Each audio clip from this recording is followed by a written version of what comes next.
değerli izleyiciler, hal-hazırda ben Ağzıbəcə rayonunun qəhrəmanlar, şəhidlər parkındayım.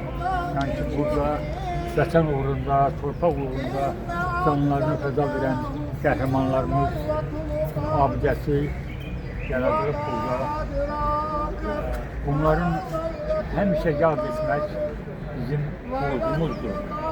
Təbliğ etmək, gələcək nəsillərə ötürmək ki, vətənin azadlığı, müstəqilliyimiz uğrunda bax bu qəhrəmanlar gözlərini qırpmadan belə silaha sarılaraq canlarını fəda edir ki, torpaqlarımız yağız düşmənindən azad olsun və gələcək nəsillərimiz firavan yaşasın.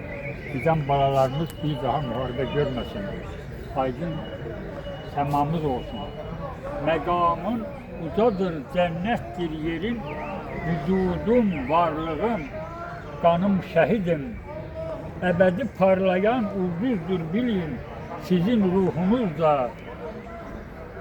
canım şəhidim. Siz açdınız orduya çətin yolları, siz oldunuz vətənin bayraqdarları, elimin, obamın xilaskarları, ətirli çiçəyim, yazım şəhidim.